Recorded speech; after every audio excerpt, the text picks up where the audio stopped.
ਸੰਗਤ ਟੀਵੀ ਦੇ studio Paris ਵਿੱਚੋਂ ਤੂੰ ਹੀ ਤੂੰ ਦਾ ਪ੍ਰੋਗਰਾਮ ਲੈ ਕੇ ਦਾਸ ਗੁਰਦਿਆਲ ਸਿੰਘ ਆਪ ਜੀ ਲਈ ਹਾਜ਼ਰ ਹੈ। ਤੋ ਇਸ ਤੂੰ ਹੀ ਤੂੰ ਦੇ ਪ੍ਰੋਗਰਾਮ ਨੂੰ ਆਪ ਜੀ ਸਮੇਂ-ਸਮੇਂ ਬਹੁਤ ਪਿਆਰ ਤੇ ਸਤਿਕਾਰ ਦਿੰਦੇ ਹੋ ਔਰ ਇਸ ਪ੍ਰੋਗਰਾਮ ਦੇ ਵਿੱਚ ਦਾਸ ਕੋਸ਼ਿਸ਼ ਕਰਦਾ ਹੈ ਕਿ ਜੋ ਅਕਾਲ ਪੁਰਖ ਦੀ ਵਡਿਆਈ ਹੈ, ਸ਼ਬਦ ਗੁਰੂ ਦੀ ਵਡਿਆਈ ਹੈ ਕਲਯੁਗ ਦੇ ਵਿੱਚ, ਉਹਦੀ ਛਤਰ ਛਾਇਆ ਵਿੱਚ ਰਹਿ ਕੇ ਹੀ ਸਾਰੀ ਵਿਚਾਰ ਕੀਤੇ ਜਾਣ, ਕਿਉਂਕਿ ਇਸ ਸਮੇਂ ਅਸੀਂ ਆਪਸ ਵਿੱਚ ਹੀ ਸੰਗਤ ਦੇ ਰੂਪ ਵਿੱਚ ਵਿਚਾਰ ਹੀ ਕਰ ਸਕਦੇ ਹਾਂ। ਫੈਸਲਾ ਤਾਂ ਅਕਾਲ ਪੁਰਖ ਵਾਹਿਗੁਰੂ ਦਾ ਹੈ, ਅਕਾਲ ਪੁਰਖ ਵਾਹਿਗੁਰੂ ਨੇ ਹੀ ਦੇਣਾ ਹੈ। ਤਾਂ ਜਿਸ ਤਰ੍ਹਾਂ ਪਹਿਲੇ ਦੋ ਸਮੇਂ ਦੇ ਵਿੱਚ ਜੋ ਸ਼ਲੋਕ ਦੇ ਬਾਰੇ ਆਪਾਂ ਵਿਚਾਰ ਕੀਤੀ ਸੀ, ਪਵਨ ਗੁਰੂ, ਪਾਣੀ ਪਿਤਾ, ਪਵਨ ਗੁਰੂ ਦੇ ਬਾਰੇ ਵੀ ਅਸੀਂ ਦੋ ਵਾਰੀ ਵਿਚਾਰ ਕਰ ਚੁੱਕੇ ਹਾਂ ਕਿ ਪਵਨ ਜਿਹੜਾ ਹੈ ਉਹ ਕਿਹੜੇ ਤਰੀਕੇ ਨਾਲ ਗੁਰੂ ਹੈ, ਪਾਣੀ ਪਿਤਾ, ਪਾਣੀ ਜਿਹੜਾ ਹੈ ਉਹ ਜੇ ਗੁਰੂ ਸਾਹਿਬ ਨੇ ਕਿਹਾ ਤਾਂ ਕਿਹੜੇ ਤਰੀਕੇ ਨਾਲ ਉਹ ਪਿਤਾ ਹੈ। ਇਨਸਾਨੀ ਜਾਮੇ ਦੇ ਵਿੱਚ ਅਸੀਂ ਉਹਨੂੰ ਕੋਸ਼ਿਸ਼ ਕੀਤੀ ਹੈ ਕਿ ਆਪਾਂ ਜਿਹੜੀਆਂ ਸਾਡੇ ਜੀਵਨ ਵਿੱਚ ਉਦਾਹਰਨਾਂ ਮਿਲਦੀਆਂ ਹਨ ਉਹਨਾਂ ਨੂੰ ਦੇਖਿਆ ਜਾਵੇ ਅਤੇ ਦੇਖ ਕੇ ਉਹਨਾਂ ਨੂੰ ਸਿੱਧ ਕੀਤਾ ਜਾਵੇ ਕਿ ਗੁਰੂ ਸਾਹਿਬ ਨੇ ਕਿੰਨੀਆਂ ਸੱਚਾਈਆਂ ਜਿਹੜੀਆਂ ਉਹ ਸਾਡੇ ਸਾਹਮਣੇ ਲਿਆ ਕੇ ਰੱਖੀਆਂ ਹਨ। ਕਿਉਂਕਿ ਗੁਰੂ ਗ੍ਰੰਥ ਸਾਹਿਬ ਜੀ ਹੀ ਇੱਕ ਐਸੇ ਦੁਨੀਆ ਦੇ ਗੁਰੂ ਹਨ, ਸ਼ਬਦ ਗੁਰੂ ਹਨ, ਜਿਹੜੇ ਕਿ ਕਿਸੇ ਵੀ ਹੋਰ ਚੀਜ਼ ਦੇ ਮੁਹਤਾਜ ਨਹੀਂ। ਅਤੇ ਉਹਦੇ ਵਿੱਚ ਸ੍ਰੀ ਗੁਰੂ ਗ੍ਰੰਥ ਸਾਹਿਬ ਦੇ ਵਿੱਚ ਕੋਈ ਵੀ ਐਸੀ ਗੱਲ ਐਸੀ ਨਹੀਂ ਲਿਖੀ ਜਿਹਦੇ ਉੱਤੇ ਕਿੰਤੂ ਕੀਤਾ ਜਾ ਸਕੇ, ਜਿਹਦੇ ਉੱਤੇ ਕਿਹਾ ਜਾਵੇ ਵੀ ਇਹ ਗੱਲ ਜਿਹੜੀ ਹੈ ਇਹ ਇੱਦਾਂ ਹੋ ਨਹੀਂ ਸਕਦੀ। ਹਰ ਚੀਜ਼ ਜਿਹੜੀ ਆ ਸ੍ਰੀ ਗੁਰੂ ਗ੍ਰੰਥ ਸਾਹਿਬ ਦੇ ਵਿੱਚ ਦਰਜ ਕੀਤੀ, ਉਹ ਹਰ ਚੀਜ਼ ਇਸ ਦੁਨੀਆ ਦੇ ਵਿੱਚ ਹੋ ਸਕਦੀ ਹੈ, ਦੇਖੀ ਜਾ ਸਕਦੀ ਹੈ, ਸਮਝੀ ਜਾ ਸਕਦੀ ਹੈ। ਅਤੇ ਅੱਜ ਕੁਦਰਤੀ ਬੱਚਿਆਂ ਦੇ ਨਾਲ ਗੁਰਦੁਆਰਾ ਸਾਹਿਬ ਕਲਾਸ ਦੇ ਵਿੱਚ ਵਿਚਾਰ ਵਟਾਂਦਰਾ ਕਰਦੇ ਹਾਂ। ਉਹਨਾਂ ਨੇ ਸ਼ਬਦ ਗੁਰੂ ਅਤੇ ਦੁਨਿਆਵੀ ਗੁਰੂ ਦੀ ਗੱਲ ਕੀਤੀ ਸੀ। ਅਤੇ ਸ਼ਬਦ ਗੁਰੂ ਨੂੰ ਜਦੋਂ ਤੁਸੀਂ ਆਪਣੀ ਬਾਂਹ ਫੜਾ ਦਿਓਗੇ ਜਾਂ ਤੁਸੀਂ ਸ਼ਬਦ ਗੁਰੂ ਦੀ ਬਾਂਹ ਫੜ ਲਓਗੇ ਅਤੇ ਸ਼ਬਦ ਗੁਰੂ ਤੁਹਾਨੂੰ ਉੱਥੇ ਲੈ ਕੇ ਜਾਣ ਦੇ ਵਿੱਚ ਕਾਬਲ ਹੈ, ਸ਼ਕਤੀ ਰੱਖਦਾ ਹੈ ਜਿੱਥੋਂ ਉਹ ਸ਼ਬਦ ਗੁਰੂ ਆਇਆ ਹੈ। ਕਿਉਂਕਿ ਸ਼ਬਦ ਗੁਰੂ ਹੈ ਧੁਰ ਕੀ ਬਾਣੀ ਆਈ, ਤਿੰਨ ਸਗਲੀ ਚਿੰਤ ਮਿਟਾਈ। ਇਹ ਸ਼ਬਦ ਗੁਰੂ ਅਕਾਲ ਪੁਰਖ ਵਾਹਿਗੁਰੂ ਤੋਂ ਧੁਰ ਤੋਂ ਆਇਆ ਹੈ। ਅਤੇ ਜੇ ਅਸੀਂ ਸ਼ਬਦ ਦੇ ਲੜ ਲੱਗ ਜਾਵਾਂਗੇ ਤਾਂ ਵੀ ਇਹ ਸ਼ਬਦ ਸਾਨੂੰ ਉੱਥੇ ਲਿਜਾ ਸਕਦਾ ਹੈ, ਅਤੇ ਜੇ ਸ਼ਬਦ ਗੁਰੂ ਨੂੰ ਆਪਣੀ ਬਾਂਹ ਫੜਾ ਦੇਵਾਂਗੇ ਅਤੇ ਤਾਂ ਵੀ ਇਹ ਸਾਨੂੰ ਉੱਥੇ ਲਿਜਾ ਸਕਦਾ ਹੈ। ਪਰ ਉਹਦੇ ਬਦੌਲਤ ਜੇ ਦੂਏ ਪਾਸੇ ਅਸੀਂ ਇਹ ਆਪਣੇ ਕਿਸੇ ਦੇਹਧਾਰੀ ਗੁਰੂ ਦੇ ਲੜ ਲੱਗ ਜਾਵਾਂਗੇ ਅਤੇ ਦੇਹਧਾਰੀ ਗੁਰੂ ਦੀ ਮਾਂ ਹੈ, ਉਹ ਜੰਮਿਆ ਹੈ ਅਤੇ ਉਹਨੇ ਮਰ ਜਾਣਾ, ਉਹਨੇ ਵੀ ਮਰ ਜਾਣਾ ਅਤੇ ਉਹਦੀ ਮਾਂ ਨੇ ਵੀ ਮਰ ਜਾਣਾ, ਅਤੇ ਸਾਨੂੰ ਉਹ ਉੱਤੇ ਕਿੱਦਾਂ ਲਿਜਾ ਸਕਦਾ? ਨਹੀਂ ਲਿਜਾ ਸਕਦਾ। ਜੇ ਅਸੀਂ ਆਪਣੀ ਬਾਂਹ ਉਸ ਨੂੰ ਫੜਾਤੀ ਅਤੇ ਤਾਂ ਵੀ ਉਸ ਨੇ ਮਰ ਜਾਣਾ ਹੈ ਅਤੇ ਉਹਨੂੰ ਜੰਮਣ ਵਾਲੀ ਮਾਂ ਨੇ ਵੀ ਮਰ ਜਾਣਾ ਹੈ, ਅਤੇ ਉਹ ਸਾਨੂੰ ਗਾਂਹ ਕਿੱਥਾਂ ਲਿਜਾ ਸਕਦਾ ਹੈ? ਅਤੇ ਉੱਥੇ ਜੇ ਗਾਂਹ ਲਿਜਾਣ ਵਾਲੀ ਇੱਕੋ ਚੀਜ਼ ਹੈ ਤਾਂ ਉਹ ਹੈ ਸ਼ਬਦ ਗੁਰੂ। ਕਿਉਂਕਿ ਸ਼ਬਦ ਗੁਰੂ ਦੀ ਕੋਈ ਮਾਂ ਨਹੀਂ, ਉਹਨੂੰ ਜੰਮਣ ਵਾਲੀ ਨਹੀਂ, ਉਹ ਜੰਮਿਆ ਨਹੀਂ, ਅਤੇ ਇਸ ਕਰਕੇ ਉਸ ਨੇ ਮਰਨਾ ਨਹੀਂ। ਉਹ ਤਾਂ ਅਕਾਲ ਪੁਰਖ ਵਾਹਿਗੁਰੂ ਤੋਂ ਆਏ ਹੋਏ ਬੋਲ ਹਨ ਜਿਨ੍ਹਾਂ ਦੇ ਅਸੀਂ ਲੜ ਲਾ ਕੇ ਉੱਥੇ ਪਹੁੰਚ ਸਕਦੇ ਹਾਂ। ਔਰ ਉਸੇ ਤਰੀਕੇ ਨਾਲ ਗੁਰੂ ਸਾਹਿਬ ਨੇ ਜੇ ਸਾਨੂੰ ਇੱਕ ਗੱਲ ਆਖੀ ਹੈ ਕਿ ਪਵਨ ਗੁਰੂ ਅਤੇ ਪਾਣੀ ਪਿਤਾ ਅਤੇ ਮਾਤਾ ਧਰਤ ਮਹੱਤ, ਜਿਹੜੀ ਮਾਤਾ ਹੈ ਉਹਨੂੰ ਧਰਤੀ ਦਾ ਦਰਜਾ ਦਿੱਤਾ ਗਿਆ ਹੈ ਔਰ ਧਰਤੀ ਨੂੰ ਮਾਂ ਦਾ ਦਰਜਾ ਦਿੱਤਾ ਗਿਆ। ਮੈਂ ਕਈ ਵਾਰੀ ਵਿਚਾਰ ਕਰਦਿਆਂ ਇਸ 'ਤੇ ਬੜੀ ਡੂੰਘਾਈ ਤੱਕ ਵਿਚਾਰ ਕੀਤੇ ਹਨ ਕਿ ਜੇ ਅਕਾਲ ਪੁਰਖ ਵਾਹਿਗੁਰੂ ਨੇ ਆਪਣੇ ਤੋਂ ਬਾਅਦ ਇਸ ਧਰਤੀ ਉੱਤੇ ਕਿਸੇ ਮਨੁੱਖ ਨੂੰ ਮਨੁੱਖੀ ਵਿੱਚ ਪਹਿਲਾਂ ਤੋਂ ਹੀ ਉਹਦੇ ਵਿੱਚ ਉਹ ਗੁਣ ਭਰਤੇ ਆ ਜਿਹੜੇ ਅਕਾਲ ਪੁਰਖ ਵਾਹਿਗੁਰੂ ਦੇ ਵਿੱਚ ਆਪਣੇ ਗੁਣ ਆ, ਉਹੀ ਗੁਣ ਉਸ ਨੇ ਕਿਸੇ ਇਸ ਜੀਵ ਦੇ ਉੱਤੇ 84 ਲੱਖ ਜੂਨਾਂ ਵਿੱਚੋਂ ਕਿਸੇ ਇੱਕ ਜੀਵ ਦੇ ਵਿੱਚ ਜੇ ਅਸੀਂ ਕਹੀਏ ਵੀ ਉਹ ਆਪਣੇ ਵਾਲੇ ਅਕਾਲ ਪੁਰਖ ਵਾਹਿਗੁਰੂ ਨੇ ਗੁਣ ਭਰੇ ਹੋਣ। ਵੈਸੇ ਤਾਂ ਸਾਰਿਆਂ ਦੇ ਵਿੱਚ, ਸਾਡੇ ਵਿੱਚ ਜਿਹਦੇ ਵਿੱਚ ਕੋਈ ਗੁਣ ਨਹੀਂ ਉਹਦੇ ਵਿੱਚ ਕੋਈ ਨਾ ਕੋਈ ਗੁਣ ਹੁੰਦਾ, ਪਰ ਜੇ ਅਸੀਂ ਸੋਚੀਏ ਤਾਂ ਧਰਤੀ ਦੇ ਉੱਤੇ ਇੱਕ ਜੀਵ ਮਾਂ ਐਸੀ ਹੈ ਜਿਹਦੇ ਵਿੱਚ ਉਹ ਗੁਣ ਅਕਾਲ ਪੁਰਖ ਵਾਹਿਗੁਰੂ ਨੇ ਭਰਤੇ ਹਨ, ਜਿਹੜੇ ਕਿ ਅਕਾਲ ਪੁਰਖ ਵਾਹਿਗੁਰੂ ਦੇ ਆਪਣੇ ਗੁਣ ਹਨ। ਮਾਂ ਦਾ ਸ਼ਬਦ ਕਹਿਣ ਨੂੰ ਬਹੁਤ ਛੋਟਾ ਹੈ, ਪਰ ਇਹਦਾ ਅਗਰ ਪਿੱਛੋਂ ਪੜਚੋਲ ਕੀਤੀ ਜਾਵੇ, ਇਹਦੇ ਉੱਤੇ ਪੂਰੀ ਵਿਚਾਰ ਕੀਤੀ ਜਾਵੇ, ਤੇ ਭਾਵੇਂ ਸਾਰੀ ਉਮਰ ਲੰਘ ਜਾਵੇ। ਜਿੱਦਾਂ ਅਕਾਲ ਪੁਰਖ ਵਾਹਿਗੁਰੂ ਦੇ ਸ਼ਬਦ ਦੇ ਉੱਤੇ ਜਾਂ ਅਕਾਲ ਪੁਰਖ ਦੇ ਬਾਰੇ ਜਾਣਨ ਲਈ ਸਾਰੀ ਜ਼ਿੰਦਗੀ ਜਿਹੜੀ ਆ ਉਹ ਥੋੜ੍ਹੀ ਹੈ। ਇਸੇ ਤਰੀਕੇ ਦੇ ਨਾਲ ਜਿਹੜੀ ਮਾਂ ਹੈ ਉਹਨੂੰ ਜਾਣਨਾ, ਮਾਂ ਦੇ ਗੁਣਾਂ ਨੂੰ ਜਾਣਨਾ, ਸਾਰੀ ਉਮਰ ਵੀ ਜਿਹੜੀ ਆ ਉਹ ਥੋੜ੍ਹੀ ਹੈ ਜਿਹੜੀ ਮਾਂ ਦੇ ਗੁਣਾਂ ਨੂੰ ਜਾਣਿਆ ਜਾਵੇ, ਜਿਹੜੇ ਕਿ ਅਕਾਲ ਪੁਰਖ ਵਾਹਿਗੁਰੂ ਨੇ ਇੱਕ ਮਾਂ ਦੇ ਵਿੱਚ ਭਰ ਦਿੱਤੇ ਹਨ। ਇਹ ਗੱਲ ਵੱਖਰੀ ਹੈ ਕਿ ਅਸੀਂ ਸਾਡੇ ਪੂਰਬਲੇ ਕਰਮਾਂ ਦੇ ਕਰਕੇ ਇਸ ਧਰਤੀ ਦੇ ਉੱਤੇ ਆ ਕੇ ਉਹਦਾ ਕਿਹੜੇ ਤਰੀਕੇ ਨਾਲ ਇਸਤੇਮਾਲ ਕਰਦੇ ਹਾਂ ਇਸ ਜਨਮ ਦੇ ਵਿੱਚ, ਉਹਨੂੰ ਕਿਹੜੇ ਤਰੀਕੇ ਨਾਲ ਚਲਾਉਂਦੇ ਹਾਂ, ਕਿਹੜੇ ਤਰੀਕੇ ਨਾਲ ਉਹਨਾਂ ਹੁਕਮਾਂ ਦੀ ਪਾਲਣਾ ਕਰਦੇ ਹਾਂ, ਇਹ ਇੱਕ ਵੱਖਰਾ ਵਿਸ਼ਾ ਹੈ ਕਰਮ ਦਾ ਅਤੇ ਧਰਮ ਦਾ। ਉਹਦੇ ਉੱਤੇ ਆਪਾਂ ਫਿਰ ਕਿਸੇ ਸਮੇਂ ਵਿਚਾਰ ਕਰਾਂਗੇ। ਪਰ ਅੱਜ ਆਪਾਂ ਇਹੀ ਦੇਖਣਾ ਹੈ ਕਿ ਅਕਾਲ ਪੁਰਖ ਵਾਹਿਗੁਰੂ ਨੇ ਜੇ ਇੱਕ ਮਾਂ ਨੂੰ ਧਰਤੀ ਦਾ ਦਰਜਾ ਦਿੱਤਾ ਅਤੇ ਧਰਤੀ ਨੂੰ ਇੱਕ ਮਾਂ ਦਾ ਦਰਜਾ ਦਿੱਤਾ, ਅਤੇ ਉਹ ਕਿੱਡਾ ਮਹਾਨ ਹੋ ਸਕਦਾ ਹੈ ਜਾਂ ਕਿੱਡਾ ਮਹਾਨ ਹੈ, ਅਤੇ ਉਹਦੇ ਵਿੱਚ ਕਿੰਨੀਆਂ ਸੱਚਾਈਆਂ ਜਿਹੜੀਆਂ ਛੁਪੀਆਂ ਹੋਈਆਂ ਹਨ। ਜੇ ਅਸੀਂ ਨੋਰਮਲੀ ਆਪਣੀ ਇਸ ਧਰਤੀ 'ਤੇ ਗੱਲ ਕਰੀਏ, ਜਿਸ ਧਰਤੀ ਦੇ ਉੱਤੇ ਅਸੀਂ ਤੁਰੇ ਫਿਰਦੇ ਹਾਂ, ਅਤੇ ਇਹ ਧਰਤੀ ਦੇ ਵਿੱਚ ਇੰਨੇ ਗੁਣ ਹਨ ਕਿ ਤੁਸੀਂ ਉਸੇ ਧਰਤੀ ਦੇ ਟੁਕੜੇ ਦੇ ਵਿੱਚ ਅਗਰ ਅੰਬ ਦਾ ਬੂਟਾ ਬੀਜ ਦਿਓ ਅਤੇ ਉਹਦੇ ਵਿੱਚੋਂ ਅੰਬ ਦਾ ਬੂਟਾ ਨਿਕਲਦਾ, ਉਹਨੂੰ ਫੁੱਲ ਲੱਗਦੇ, ਫਲ ਲੱਗਦੇ, ਦਰਖਤ ਬਣਦਾ, ਅਤੇ ਉਹਦੇ ਵਿੱਚੋਂ ਅੰਬ ਨਿਕਲ ਜਾਂਦੇ ਹਨ। ਅਗਰ ਉਸ ਧਰਤੀ ਦੇ ਵਿੱਚ ਪੋਸਤ ਵਰਗੀ ਨਸ਼ਾ ਬੀਜ ਦਿਓ ਤਾਂ ਉਹ ਨਸ਼ਾ ਨਿਕਲ ਕੇ ਉੱਦਾਂ ਦੀਆਂ ਡੋਡੀਆਂ ਅਤੇ ਉਹਦੇ ਫੁੱਲ ਬਣ ਕੇ, ਅਤੇ ਉਹ ਨਸ਼ਾ ਜਿਹੜਾ ਹੈ ਉਸੇ ਧਰਤੀ ਦੇ ਵਿੱਚੋਂ ਨਿਕਲ ਆਉਂਦਾ। ਅਗਰ ਤੁਸੀਂ ਉਹਦੇ ਵਿੱਚ ਮਿਰਚਾਂ ਦਾ ਬੂਟਾ ਲਾ ਦਿਓ ਤਾਂ ਉੱਥੋਂ ਮਿਰਚਾਂ ਜਿਹੜੀਆਂ ਉੱਗਰ ਪੈਂਦੀਆਂ ਹਨ, ਅਤੇ ਉਹ ਜਿਹੜੀਆਂ ਕੜਤਣ ਦਿੰਦੀਆਂ ਹਨ।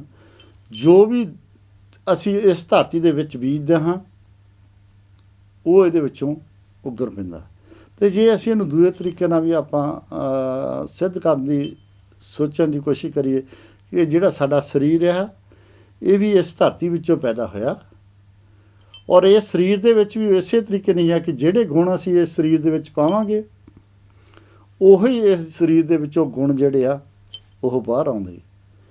ਜੇ ਅਸੀਂ ਇਸ ਸਰੀਰ ਨੂੰ ਗੁਰਦੁਆਰਾ ਸਾਹਿਬ ਲੈ ਕੇ ਜਾਵਾਂਗੇ, ਗੁਰਦੁਆਰੇ ਸਾਹਿਬ ਜਾ ਕੇ ਉੱਥੇ ਸੇਵਾ ਕਰਾਂਗੇ, ਉੱਥੇ ਕੀਰਤਨ ਕਰਾਂਗੇ, ਉੱਥੇ ਚੌਂਕੜਾ ਲਾ ਕੇ ਬੈਠਾਂਗੇ, ਭਗਤੀ ਕਰਾਂਗੇ, ਅਤੇ ਸਾਡੇ ਨੈਣ ਨਕਸ਼ਾਂ ਦੇ ਵਿੱਚ, ਸਾਡੀ ਬੋਲਾਂ ਦੇ ਵਿੱਚ, ਸਾਡੇ ਕਰਮਾਂ ਦੇ ਵਿੱਚ ਉਹੀ ਖੁਸ਼ਬੂ ਜਿਹੜੀ ਅਸੀਂ ਗੁਰਦੁਆਰਾ ਸਾਹਿਬ ਦੇਖਦੇ ਹਾਂ ਉਹੀ ਖੁਸ਼ਬੂ ਸਾਡੇ ਸਰੀਰ ਦੇ ਵਿੱਚ ਆ ਜਾਵੇਗੀ।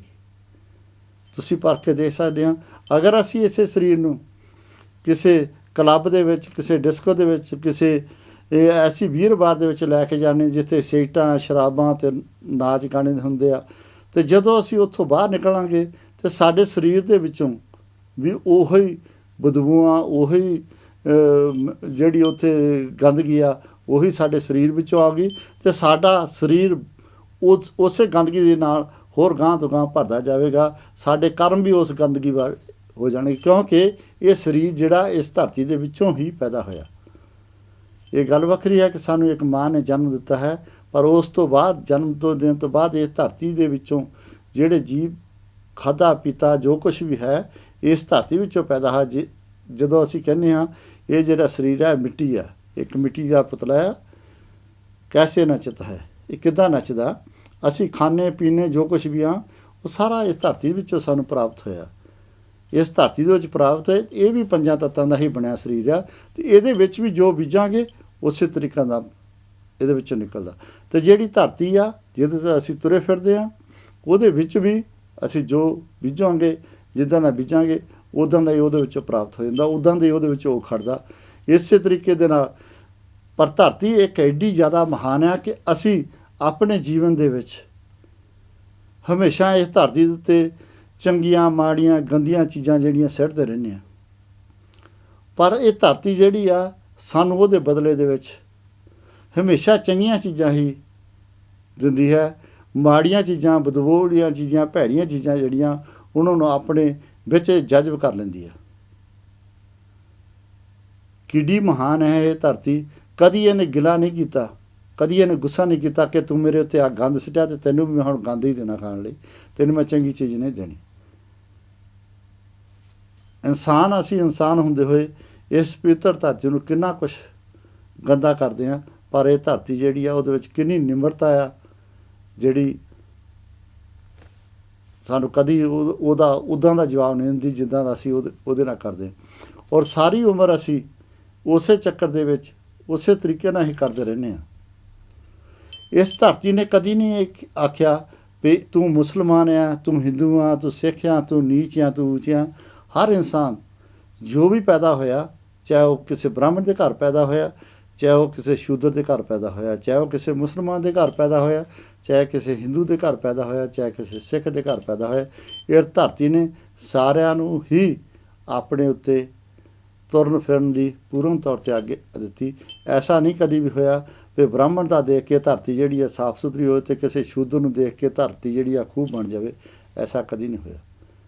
ਹਜੇ ਤੱਕ ਇਸ ਧਰਤੀ ਨੇ ਜਿੰਨੇ ਵੀ ਜੀਵ ਅਕਾਲ ਪੁਰਖ ਵੱਲੋਂ ਇਸ ਧਰਤੀ ਉੱਤੇ ਆਏ, ਉਹਨਾਂ ਸਾਰਿਆਂ ਨੂੰ ਬਰਾਬਰ ਦਾ ਦਰਜਾ ਦਿੱਤਾ ਅਤੇ ਸਾਰਿਆਂ ਦੇ ਖਾਣ ਪੀਣ ਦਾ ਜੋ ਵੀ ਜ਼ਰੀਆ ਹੈ, ਜੋ ਵੀ ਕਿਸੇ ਇਨਸਾਨ ਨੂੰ ਜਾਂ ਕਿਸੇ ਜਾਨਵਰ ਤੱਕ ਵੀ ਉਹਨੂੰ ਲੋੜ ਆ ਉਹਦੇ ਖਾਣ ਦੀ, ਇਸ ਧਰਤੀ ਨੇ ਉਹਨੂੰ ਉਹ ਦਿੱਤੀ ਆ। ਸਾਰਾ ਕੁਛ ਜੋ ਕੁਛ ਹੋ ਰਿਹਾ ਉਹ ਤਾਂ ਉਹਦੇ ਅਕਾਲ ਪੁਰਖ ਵਾਹਿਗੁਰੂ ਦੇ ਭਾਣੇ ਵਿੱਚ ਰਿਹਾ, ਕਿਉਂਕਿ ਜੋ ਵੀ ਇਸ ਧਰਤੀ 'ਤੇ, ਇਸ ਦੁਨੀਆ 'ਤੇ, ਬ੍ਰਹਿਮੰਡ ਦੇ ਵਿੱਚ ਚੀਜ਼ਾਂ ਚੱਲਦੀਆਂ, ਚਾਹੇ ਉਹ ਹਵਾ ਆ, ਚਾਹੇ ਉਹ ਪਾਣੀ ਆ, ਚਾਹੇ ਉਹ ਧਰਤੀ ਆ, ਜਿੰਨੀਆਂ ਵੀ ਗੈਸਾਂ, ਜੋ ਕੁਛ ਵੀ ਹੈ ਸਾਰਾ ਅਕਾਲ ਪੁਰਖ ਦੇ ਭਾਣੇ ਵਿੱਚ। ਪਰ ਅੱਜ ਆਪਾਂ ਗੱਲ ਸਿਰਫ ਅਤੇ ਸਿਰਫ ਧਰਤੀ ਦੀ ਕਰ ਰਹੇ ਹਾਂ, ਜਿਹਨੂੰ ਮਾਂ ਦਾ ਦਰਜਾ ਦਿੱਤਾ ਗਿਆ। ਫਿਰ ਅਸੀਂ ਬਹਿੰਦੇ ਹਾਂ, ਫਿਰ ਅਸੀਂ ਸੁਹਾਗੇ ਦਿੰਦੇ ਹਾਂ, ਫਿਰ ਅਸੀਂ ਪਾਣੀ ਦਿੰਦੇ ਹਾਂ, ਜਿਹਨੂੰ ਪਿਤਾ ਦਾ ਦਰਜਾ ਦਿੱਤਾ ਗਿਆ ਅਕਾਲ ਪੁਰਖ ਵਾਹਿਗੁਰੂ ਵੱਲੋਂ। ਫਿਰ ਹਵਾ ਜਿਹੜੀ ਆ, ਆਕਸੀਜਨ, ਹਾਈਡਰੋਜਨ, ਉਹ ਸਾਰੇ ਥੰਮ 'ਤੇ ਚੱਲਦੀ ਆ, ਜਿਹਦੇ ਨਾਲ ਸਾਰਾ ਇਹ ਮਿਕਸਚਰ ਬਣ ਕੇ ਅਕਾਲ ਪੁਰਖ ਦੇ ਭਾਣੇ ਦੇ ਵਿੱਚ ਜੋ ਅਸੀਂ ਬੀਜਦੇ ਹਾਂ ਉਹ ਸਾਡੇ ਸਾਹਮਣੇ ਆ ਜਾਂਦਾ। ਅਸੀਂ ਕਿੰਨਾ ਕੁਛ ਦੇਖਦੇ ਹਾਂ। ਇਹ ਧਰਤੀ ਦੇ ਥੱਲੇ ਪਾਣੀ ਆ, ਪਾਣੀ ਦੇ ਥੱਲੇ ਪਤਾ ਨਹੀਂ ਫਿਰ ਧਰਤੀ ਆ, ਔਰ ਇਹ ਧਰਤੀ ਦੇ ਵਿੱਚ ਹੀ, ਇਸ ਧਰਤੀ ਦੇ ਵਿੱਚ ਹੀ ਪਾਣੀ ਦੇ ਦਰਿਆ ਚੱਲਣ ਰਹੇ ਆ, ਇਸ ਧਰਤੀ ਦੇ ਵਿੱਚ ਹੀ ਪੈਟਰੋਲ ਦੇ ਦਰਿਆ ਚੱਲਦੇ ਪਏ, ਇਸ ਧਰਤੀ ਦੇ ਵਿੱਚ ਹੀ ਡੀਜ਼ਲ ਜਿਹੜਾ ਉਹਦੇ ਦਰਿਆ ਚੱਲਦੇ ਪਏ, ਹੋਰ ਪਤਾ ਨਹੀਂ ਕਿੰਨੇ ਕਿੰਨੇ ਦਰਿਆ ਚੱਲਦੇ ਪਏ। ਇੱਕ ਪਾਸੇ ਕੋਲਾ ਨਿਕਲਦਾ ਪਿਆ, ਇੱਕ ਪਾਸੇ ਸੋਨਾ ਨਿਕਲਦਾ ਪਿਆ। ਇਹ ਕਿਹਨੇ ਰੱਖਿਆ? ਇਹ ਕਿਹਨੇ ਸਾਰਾ ਕੁਛ ਕੀਤਾ? ਇਹ ਸਾਰੇ ਦੇ ਸਾਰੇ ਗੁਣ ਜਿਹੜੇ ਆ ਅਕਾਲ ਪੁਰਖ ਵਾਹਿਗੁਰੂ ਨੇ ਇਸ ਧਰਤੀ ਦੇ ਵਿੱਚ ਪਾਏ। ਕਿੰਨੇ ਕਿੰਨੇ ਸੋਹਣੇ ਸੋਹਣੇ ਪਦਾਰਥ ਇਸ ਧਰਤੀ ਦੇ ਵਿੱਚੋਂ ਸਾਨੂੰ ਮਿਲਦੇ ਆ, ਸਾਡੇ ਖਾਣ ਵਾਲੇ ਅਤੇ ਸਾਡੇ ਹੰਡਾਉਣ ਵਾਲੇ, ਜਿਹੜੇ ਅਕਾਲ ਪੁਰਖ ਵਾਹਿਗੁਰੂ ਦੇ ਭਾਣੇ ਵਿੱਚ ਹਰ ਧਰਮ ਨੂੰ, ਹਰ ਵਰਗ ਨੂੰ, ਹਰ ਮੁਲਕ ਨੂੰ ਪੂਰਨ ਤੌਰ 'ਤੇ ਬਰਾਬਰਤਾ ਦਿੰਦੇ ਆ, ਜਿੱਦਾਂ ਅਕਾਲ ਪੁਰਖ ਦਿੰਦਾ ਆ, ਜਿੱਦਾਂ ਅਕਾਲ ਪੁਰਖ ਸਾਰਿਆਂ ਲਈ ਆ, ਜਿੱਦਾਂ ਅਕਾਲ ਪੁਰਖ ਦਾ ਸੂਰਜ ਸਾਰਿਆਂ ਨੂੰ ਰੋਸ਼ਨੀ ਦਿੰਦਾ, ਜਿੱਦਾਂ ਅਕਾਲ ਪੁਰਖ ਬਣਾਈ ਹੋਈ ਹਵਾ ਸਾਰਿਆਂ ਨੂੰ ਸਾਰਾ ਕੁਝ ਦਿੰਦੀ ਆ, ਜਿੱਦਾਂ ਅਕਾਲ ਪੁਰਖ ਦਾ ਪਾਣੀ ਸਾਰਿਆਂ ਦੇ ਪਿਆਸ ਮਿਟਾਉਂਦਾ, ਇਸੇ ਤਰੀਕੇ ਨਾਲ ਧਰਤੀ ਜਿਹੜੀ ਆ ਇਹ ਸਾਰਿਆਂ ਲਈ ਇਹ ਸਾਰਾ ਕੁਛ ਕਰਦੀ ਆ। ਅਤੇ ਜੇ ਦੂਸਰੇ ਪਾਸੇ ਆਪਾਂ ਦੁਨਿਆਵੀ ਤੌਰ 'ਤੇ ਇੱਕ ਮਾਂ ਦੀ ਗੱਲ ਕਰੀਏ ਤਾਂ ਮਾਂ ਵੀ ਉਹ ਸਾਰੇ ਕਾਰਜ ਕਰਦੀ ਆ, ਪਰ ਇੱਥੇ ਆ ਕੇ ਅਸੀਂ ਥੋੜ੍ਹਾ ਜਿਹਾ ਸਾਡਾ ਫਰਕ ਪੈ ਜਾਂਦਾ। ਜਿਹੜੀ ਤਾਂ ਅਸਲੀ ਮਾਂ ਹੁੰਦੀ ਆ ਉਹ ਤਾਂ ਸਾਰਿਆਂ ਨੂੰ ਬਰਾਬਰ ਦੇਖਦੀ ਆ, ਸਾਰਿਆਂ ਨੂੰ ਇੱਕੋ ਜਿਹਾ ਦੇਖਦੀ ਆ, ਉਹ ਵੀ ਊਚ ਨੀਚ ਨਹੀਂ ਕਰਦੀ। ਜੋ ਆਪਣੇ ਬੱਚੇ ਦਾ ਗੰਦ ਮੰਦ ਸਾਫ਼ ਕਰਦੀ ਆ, ਆਪਣੇ ਬੱਚੇ ਦੀ 9 ਮਹੀਨੇ ਪਰਵਰਿਸ਼ ਕਰਦੀ ਆ ਆਪਣੇ ਪੇਟ ਦੇ ਵਿੱਚ, ਇੱਕ ਤਾਂ ਉਹ ਤਪੱਸਿਆ ਆ, ਇੱਕ ਉਦੋਂ ਬਾਹਰੀ ਜਿਹੜੀ ਬੱਚੇ ਨੂੰ ਪਾਲ ਪੋਸ਼ ਕੇ ਵੱਡਾ ਕਰਨਾ, ਉਹਦਾ ਸਾਰਾ ਗੰਦ ਮੰਦ ਜਿਹੜਾ ਸਾਫ਼ ਕਰਨਾ, ਸਮੇਂ ਸਮੇਂ ਉਹਦੇ ਖਾਣ ਪੀਣ ਦਾ ਸਾਰਾ ਇੰਤਜ਼ਾਮ ਕਰਨਾ, ਇਹ ਉਹ ਮਾਂ ਕਰਦੀ ਆ।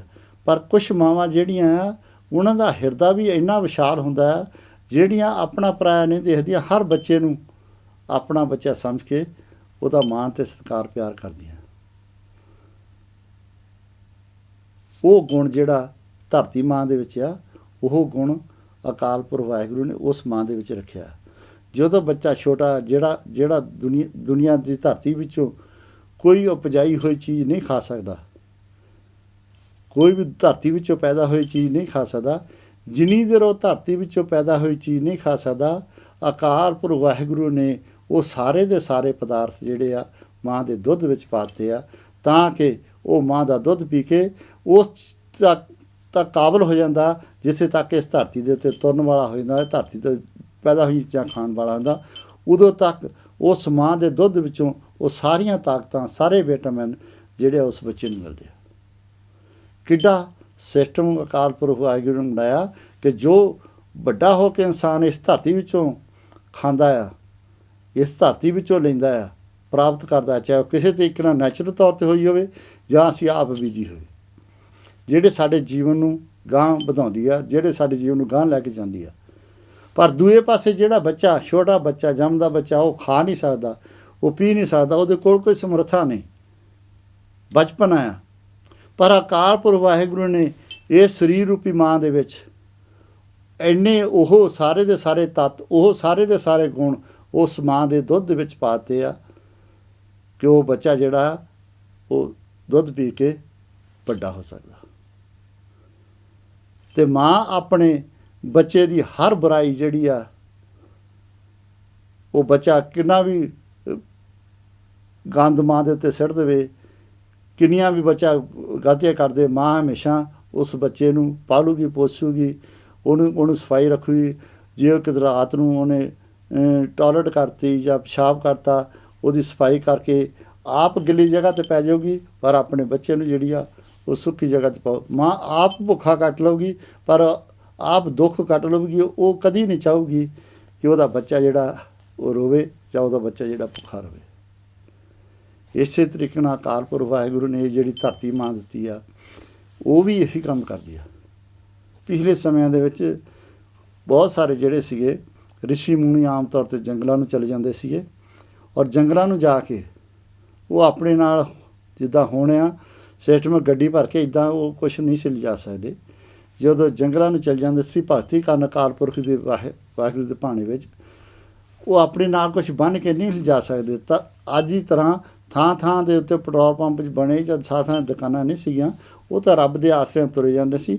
ਪਰ ਜਦੋਂ ਤੁਰੇ ਜਾਂਦੇ ਸੀ, ਰਾਸਤੇ ਵਿੱਚ ਅਕਾਲ ਪੁਰਖ ਵਾਹਿਗੁਰੂ ਇਸ ਧਰਤੀ ਦੇ ਵਿੱਚੋਂ ਐਸੇ ਤਰ੍ਹਾਂ ਦੇ ਖਾਣੇ ਦਾਣੇ, ਜਿਹੜੇ ਫੁੱਲ ਫਲ ਜਿਹੜੇ ਪੈਦਾ ਕੀਤੇ, ਜਿਹੜੇ ਨੈਚੁਰਲ ਤੌਰ 'ਤੇ ਸੀ, ਉਹ ਖਾ ਕੇ ਉਹ ਰਿਸ਼ੀ ਮੁਨੀ ਜਿਹੜਾ ਆਪਣੇ ਜੀਵਨ ਦਾ ਆਹਾਰ ਕਰਦੇ ਸੀ, ਚੱਲਦੇ ਸੀ। ਉੱਥੇ ਵੀ ਇਹ ਧਰਤੀ ਮਾਂ ਜਿਹੜੀ ਆ ਇੱਕ ਮਾਂ ਦਾ ਰੂਪ ਬਣ ਕੇ ਉਹਨਾਂ ਸਾਰਿਆਂ ਦੀ ਜਿਹੜੀ ਆ ਪਰਵਰਿਸ਼ ਕਰਦੇ ਸੀ। ਇਹ ਮਾਂ ਦਾ ਹਿਰਦਾ ਜਿਹੜਾ ਆ, ਜਿੱਦਾਂ ਅਸੀਂ ਕਈ ਵਾਰੀ ਕਈ ਲੋਕਾਂ ਨੇ, ਕਈ ਗੀਤਕਾਰਾਂ ਨੇ ਬਹੁਤ ਸਾਰੇ ਗਾਣੇ ਲਿਖੇ ਹੁੰਦੇ ਹਨ ਮਾਂ ਦੇ ਉੱਤੇ, ਵੀ ਮਾਂ ਦਾ ਅਤੇ ਬਾਪ ਦਾ ਕਦੀ ਕਰਜ਼ਾ ਕੋਈ ਵੀ ਇਨਸਾਨ ਨਹੀਂ ਲਾ ਸਕਦਾ, ਔਰ ਇਹ ਸੱਚਾਈ ਆ। ਸਾਨੂੰ ਜੀਵਨ ਦੇਣ ਵਾਲੀ ਮਾਂ ਦਾ ਕਰਜ਼ਾ ਅਸੀਂ ਆਪਣੀ ਜ਼ਿੰਦਗੀ ਵਿੱਚ ਜਿੰਨੀ ਮਰਜ਼ੀ ਸੇਵਾ ਕਰੀਏ ਮਾਂ ਦੀ, ਅਸੀਂ ਉਹ ਕਰਜ਼ਾ ਨਹੀਂ ਦੇ ਸਕਦੇ। ਕਿਉਂਕਿ ਜਦੋਂ ਸਾਨੂੰ ਸੁਰਤ ਹੀ ਨਹੀਂ ਸੀ, ਜਦੋਂ ਸਾਨੂੰ ਕਿਸੇ ਦੁਨੀਆਦਾਰੀ ਦਾ ਕੋਈ ਪਤਾ ਨਹੀਂ ਸੀ, ਸਾਡਾ ਕੋਈ ਸਰੀਰ ਵੀ ਨਹੀਂ ਸੀ, ਉਦੋਂ ਸਾਨੂੰ ਉਸ ਮਾਂ ਨੇ ਸਾਂਭਿਆ, ਔਰ ਸਾਡੀ ਖਾਤਰ ਪਤਾ ਨਹੀਂ ਉਹਨੇ ਕਿੰਨੇ ਕਸ਼ਟ ਝੱਲੇ। ਪਰ ਅਫਸੋਸ ਹੈ ਅੱਜ ਦੇ ਅਸੀਂ ਕਈ ਪੁੱਤਰ ਉਹਨਾਂ ਮਾਵਾਂ ਨੂੰ ਜਾਂ ਉਹਨਾਂ ਦੀ ਮਾਵਾਂ ਦੀ ਉਸ ਕਮਾਈ ਨੂੰ ਅੱਜ ਦੇ ਲਾਲਚ ਵਿੱਚ ਫਸ ਕੇ ਜਾਂ ਪੈਸੇ ਦੇ ਵਾਸਤੇ ਬਹੁਤ ਕੁਛ ਕਰਦੇ ਹਾਂ। ਸਾਨੂੰ ਪਤਾ ਹੈ ਯੂਰਪ ਵਿੱਚ ਤਾਂ ਸੁਣਿਆ ਸੀ, ਪਰ ਅੱਜ ਪੰਜਾਬ ਦੇ ਵਿੱਚ ਵੀ ਐਸਾ ਕੁਛ ਹੋਣ ਲੱਗਾ ਆ ਕਿ ਜਿਹੜੇ ਪੁੱਤਰ ਧੀਆਂ ਹੈਗੇ ਆਪਣੇ ਮਾਂ ਪਿਓ ਨੂੰ ਉਹ ਬਣਦਾ ਸਤਿਕਾਰ ਜਿਹੜਾ ਨਹੀਂ ਦਿੰਦੇ, ਅਤੇ ਜਿਹੜੇ ਇਨਸਾਨ ਆਪਣੇ ਮਾਤਾ ਪਿਤਾ ਨੂੰ ਉਹਨਾਂ ਦਾ ਬਣਦਾ ਸਤਿਕਾਰ ਨਹੀਂ ਦਿੰਦੇ, ਵੱਧ ਤੋਂ ਵੱਧ ਸਤਿਕਾਰ ਨਹੀਂ ਦਿੰਦੇ, ਅਤੇ ਉਹ ਇੱਕ ਚੀਜ਼ ਨੂੰ ਯਾਦ ਰੱਖਣ, ਜਿਹਾ ਬੀਜੇ ਸੋ ਲੂਣੇ ਕਰਮਾਂ ਸੰਧੜਾ ਖੇਤ। ਜਿਹੋ ਜਿਹਾ ਅਸੀਂ ਧਰਤੀ ਦੇ ਵਿੱਚ ਬੀਜਦੇ ਹਾਂ, ਜਿੱਦਾਂ ਮੈਂ ਪਹਿਲਾਂ ਗੱਲ ਕੀਤੀ ਆ, ਜੇ ਅੰਬ ਬੀਜਾਂਗੇ ਤਾਂ ਉਹ ਅੰਬ ਮਿਲਣਗੇ, ਜੇ ਕੁਆਰ ਬੀਜਾਂਗੇ ਤਾਂ ਕੁਆਰ ਉੱਗੂਗੀ, ਜੇ ਮਿਰਚਾਂ ਬੀਜਾਂਗੇ ਤਾਂ ਮਿਰਚਾਂ ਉੱਗਣਗੀਆਂ, ਜੇ ਭੁੱਕੀ ਬੀਜੋਗੇ ਤਾਂ ਭੁੱਕੀ ਨਿਕਲੂਗੀ। ਉੱਥੋਂ ਸਾਨੂੰ ਹੋਰ ਕੋਈ ਆਸ ਨਹੀਂ ਰੱਖਿਓ, ਹੋਰ ਕੁਛ ਨਹੀਂ ਮਿਲ ਸਕਦਾ। ਅਤੇ ਜੇ ਸਾਡੀ ਸਰੀਰਕ ਤੌਰ 'ਤੇ ਮਾਂ ਨੂੰ ਅਸੀਂ ਉਹਦਾ ਬਣਦਾ ਮਾਣ ਸਤਿਕਾਰ ਵੀ ਨਹੀਂ ਦੇਵਾਂਗੇ, ਅਤੇ ਮੱਤ ਭੁਲੇਖਾ ਰੱਖਿਓ ਕਿ ਆਉਣ ਵਾਲੇ ਤੁਹਾਡੇ ਬੱਚੇ ਜਿਹੜੇ ਆ, ਤੁਹਾਡਾ ਜਾਂ ਤੁਹਾਡੀ ਘਰਵਾਲੀ ਦਾ ਜਾਂ ਘਰਵਾਲੀ ਜਾਂ ਤੁਹਾਡੇ ਪਤੀ ਦਾ, ਉਹ ਤੁਹਾਨੂੰ ਮਾਣ ਸਤਿਕਾਰ ਜਿਹੜਾ ਮਿਲੂਗਾ, ਜਿਹੜਾ ਮਾਂ ਪਿਓ ਨੂੰ ਮਿਲਣਾ ਚਾਹੀਦਾ। ਅਤੇ ਉਦੋਂ ਤੁਹਾਨੂੰ ਚੇਤਾ ਆਵੇਗਾ ਕਿ ਅਸੀਂ ਆਪਣੀ ਮਾਂ ਪਿਓ ਦੇ ਨਾਲ ਕੀ ਕੀਤਾ। ਅਸੀਂ ਆਪਣੀ ਮਾਂ ਪਿਓ ਨੂੰ ਉਹ ਬਣਦਾ ਸਤਿਕਾਰ ਨਹੀਂ ਦੇ ਸਕੇ, ਅਤੇ ਜੇ ਤੁਸੀਂ ਉਦੋਂ ਮਾਂ ਪਿਓ ਨੂੰ ਬਣਦਾ ਸਤਿਕਾਰ ਨਹੀਂ ਦੇ ਸਕੇ, ਤਾਂ ਹੁਣ ਉਹ ਜੋ ਤੁਸੀਂ ਬੀਜਿਆ ਸੀਗਾ ਉਹੀ ਹੁਣ ਤੁਸੀਂ ਵੱਢਣਾ। ਇਸ ਕਰਕੇ ਦਾਸ ਨਿਮਰਤਾ ਸਹਿਤ ਬੇਨਤੀ ਕਰਦਾ ਕਿ ਜੇ ਕਿਤੇ ਸਾਨੂੰ ਕਿਸੇ ਸਮੇਂ ਗੁਰਮਤਿ ਦੀ ਕੋਈ ਗੱਲ ਸਮਝ ਆ ਜਾਵੇ, ਮਾਂ ਦੀ ਜਾਂ ਧਰਤੀ ਮਾਂ ਦੀ ਕੋਈ ਗੱਲ ਉਦਾਹਰਨ ਦੇ ਤੌਰ 'ਤੇ ਸਾਡੇ ਸਮਝ ਆ ਜਾਵੇ ਕਿ ਜਿੱਦਾਂ ਦਾ ਅਸੀਂ ਬੀਜਣਾ ਉੱਦਾਂ ਦਾ ਵੱਢਣਾ। ਅਤੇ ਅੱਜ ਤੋਂ ਹੀ ਆਪਣੀਆਂ ਜਿਹੜੀਆਂ ਮਾਵਾਂ ਹਨ, ਆਪਣੇ ਜਿਹੜੇ ਪਿਤਾ ਹਨ, ਉਹਨਾਂ ਦਾ ਬਣਦਾ ਸਤਿਕਾਰ ਜਿਹੜਾ ਮੈਕਸੀਮਮ ਜ਼ਿੰਦਗੀ ਭਰ ਉਹਨਾਂ ਨੂੰ ਦੇਵੋ। ਅਗਰ ਤੁਸੀਂ ਨਹੀਂ ਦੇਵੋਗੇ ਤਾਂ ਜੇ ਬੀਜੇ ਸੋ ਲੂਣੇ ਵਾਲੀ ਗੱਲ ਜਿਹੜੀ ਹੈ ਉਹ ਦੁਹਰਾਈ ਜਾਏਗੀ, ਅਤੇ ਆਉਣ ਵਾਲੇ ਸਮੇਂ 'ਚ ਫਿਰ ਉਦੋਂ ਇੰਨਾ ਲੇਟ ਹੋ ਜਾਏਗਾ ਕਿ ਅਬ ਪਛਤਾਏ ਹੋਤ ਕਿਆ ਜਬ ਚਿੜੀਆਂ ਚੁਗੀ ਖੇਤ। ਫਿਰ ਉਹ ਸਮਾਂ ਜਿਹੜਾ ਬੀਤਿਆ ਮੁੜ ਕੇ ਹੱਥ ਨਹੀਂ ਆਉਣਾ। ਬਹੁਤ ਸਾਰੀਆਂ ਮਾਵਾਂ ਜਿਹੜੀਆਂ ਆਪਣੇ ਪੁੱਤਾਂ ਵੱਲ ਦੇਖਦੀਆਂ ਇਸੇ ਕਰਕੇ ਚੜ੍ਹਾਈ ਕਰ ਜਾਂਦੀਆਂ ਵੀ ਅੱਜ ਵੀ ਸਾਡਾ ਪੁੱਤ ਸੁਧਰ ਜਾਊਗਾ, ਅੱਜ ਵੀ ਸਾਡਾ ਪੁੱਤ ਸੁਧਰ ਜਾਊਗਾ, ਅੱਜ ਵੀ ਸਾਡਾ ਪੁੱਤਰ ਸੋ ਜਾਊਗਾ। ਪਰ ਪੁੱਤਰ ਜਿਹੜੇ ਆ ਉਹ ਇੱਕ ਕਹਾਵਤ ਪੰਜਾਬੀ ਦੀ ਹੋਰ ਵੀ ਹੈਗੀ ਆ, ਪੁੱਤ ਕਪੁੱਤ ਹੋ ਜਾਂਦੇ ਆ, ਮਾਪੇ ਕਮਾਪੇ ਨਹੀਂ ਹੁੰਦੇ। ਇਹ ਵੀ ਜਿਹੜੀ ਆ ਇੱਕ ਗੁਰਮਤ ਨਹੀਂ, ਪਰ ਇੱਕ ਆਮ ਤੌਰ 'ਤੇ ਉਦਾਹਰਨ ਜਿਹੜੀ ਆ ਉਹ ਦਿੱਤੀ ਜਾਂਦੀ ਹੈ।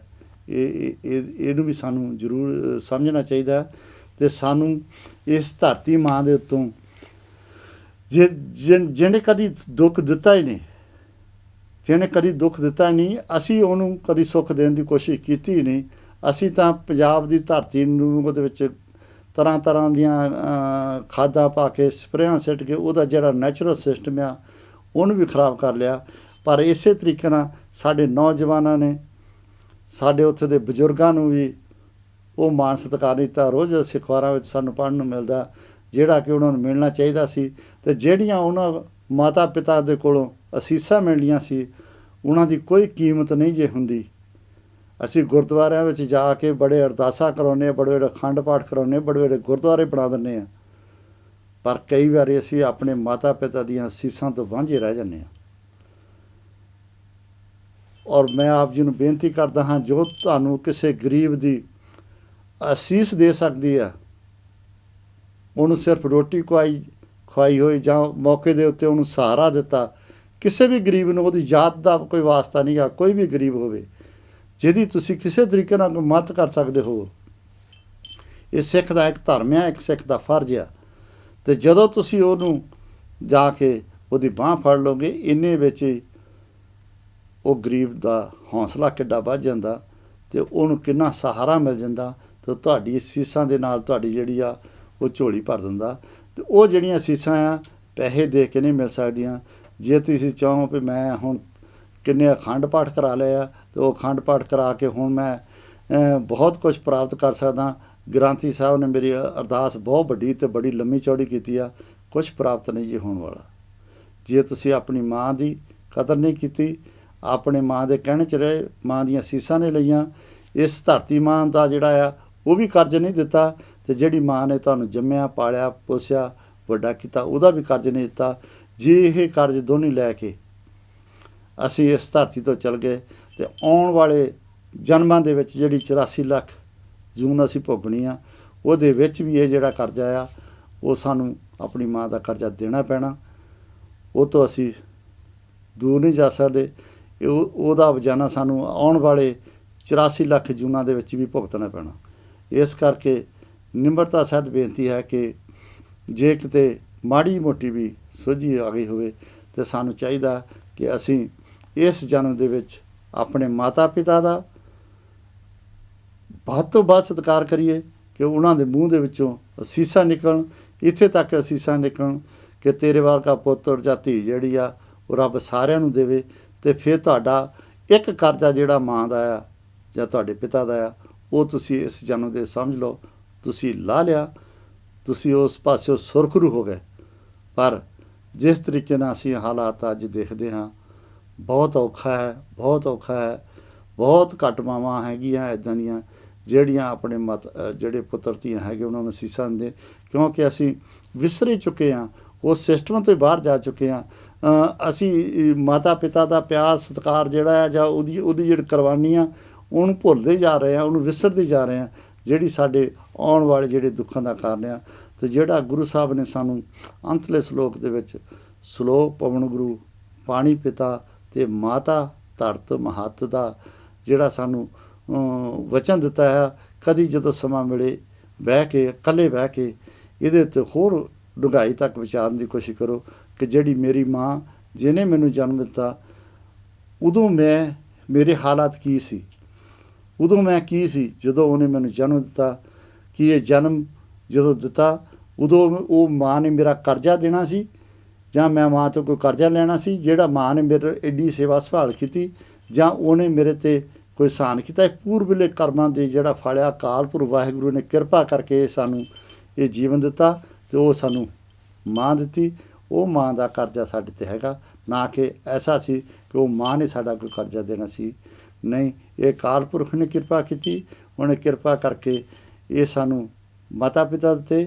ਮਾਤਾ ਪਿਤਾ ਦੇ ਜਨਮ ਦੇਣ ਤੋਂ ਬਾਅਦ ਇਹ ਧਰਤੀ ਨੇ ਸਾਡੀ ਉਹ ਮਾਂ ਵਾਂਗੂ ਪੂਰੀ ਦੀ ਪੂਰੀ ਸੇਵਾ ਸੰਭਾਲ ਕੀਤੀ। ਅਤੇ ਇੱਥੇ ਤੱਕ ਜਦੋਂ ਅਸੀਂ ਮਰ ਜਾਣਾ, ਇਸ ਜਿਹੜੀ ਜੀਵਨ ਦੀ ਸਾਨੂੰ ਜ਼ਿੰਦਗੀ ਮਿਲੀ ਹੈ ਤੋਂ ਚਲੇ ਜਾਣਾ। ਕਿਸੇ ਨੇ ਧਰਤੀ ਦੇ ਵਿੱਚ ਟੋਆ ਕੱਟ ਕੇ ਨੱਪ ਦੇਣਾ, ਕਿਸੇ ਨੇ ਅੱਗ ਲਾ ਕੇ ਸਾੜ ਕੇ ਸਵਾਹ ਨੂੰ ਇੱਥੇ ਖਿਲਾਰ ਦੇਣਾ। ਉਦੋਂ ਵੀ ਇਸ ਧਰਤੀ ਨੇ ਸਾਨੂੰ ਕਬੂਲ ਕਰਨਾ। ਜਦੋਂ ਜਨਮ ਹੋਇਆ ਉਦੋਂ ਵੀ ਇਸ ਧਰਤੀ ਨੇ ਸਾਨੂੰ ਕਬੂਲ ਕੀਤਾ, ਜਦੋਂ ਅਸੀਂ ਮਰ ਜਾਣਾ ਉਦੋਂ ਵੀ ਇਸ ਧਰਤੀ ਨੇ ਸਾਨੂੰ ਕਬੂਲ ਕੀਤਾ। ਤਾਂ ਅਕਾਲ ਪੁਰਖ ਵਾਹਿਗੁਰੂ ਵੱਲੋਂ ਜੋ ਸਾਨੂੰ ਸ਼ਬਦ ਗੁਰੂ ਦੀ ਦਾਤ ਮਿਲੀ ਆ, ਭਰੋਸਾ ਕਰਨ ਦੀ ਕੋਸ਼ਿਸ਼ ਕਰੋ। ਉਹਦੀ ਇੱਕ ਇੱਕ ਗੱਲ, ਸ੍ਰੀ ਗੁਰੂ ਗ੍ਰੰਥ ਸਾਹਿਬ ਦੀ ਇੱਕ ਇੱਕ ਗੱਲ ਜਿਹੜੀ ਆ ਉਹ ਸਾਨੂੰ ਸਿੱਖਿਆ ਦਿੰਦੀ ਹੈ। ਆਓ ਆਪਾਂ ਸਾਰੇ ਜਾਣੇ ਅਕਾਲ ਪੁਰਖ ਵਾਹਿਗੁਰੂ ਦੀ ਜਿਹੜੀ ਧੁਰ ਕੀ ਬਾਣੀ ਆਈ ਉਹਦਾ 1 ਮਿੰਟ ਵਾਸਤੇ ਸਿਮਰਨ ਕਰੀਏ, ਅਤੇ ਇਸ ਤੋਂ ਬਾਅਦ ਖਿਮਾ ਦੀ ਜਾਚ ਖਾਵਾਂਗੇ। ਵਾਹਿਗੁਰੂ ਵਾਹਿਗੁਰੂ ਵਾਹਿਗੁਰੂ ਵਾਹਿਗੁਰੂ ਵਾਹਿਗੁਰੂ ਵਾਹਿਗੁਰੂ। ਤੂੰ ਹੀ ਤੂੰ, ਤੂੰ ਹੀ ਤੂੰ, ਤੂੰ ਹੀ ਤੂੰ, ਤੇਰਾ ਸ਼ੁਕਰ ਹੈ, ਤੇਰਾ ਸ਼ੁਕਰ ਹੈ, ਤੇਰਾ ਸ਼ੁਕਰ ਹੈ। ਵਾਹਿਗੁਰੂ ਜੀ ਕਾ ਖਾਲਸਾ, ਵਾਹਿਗੁਰੂ ਜੀ ਕੀ ਫਤਿਹ।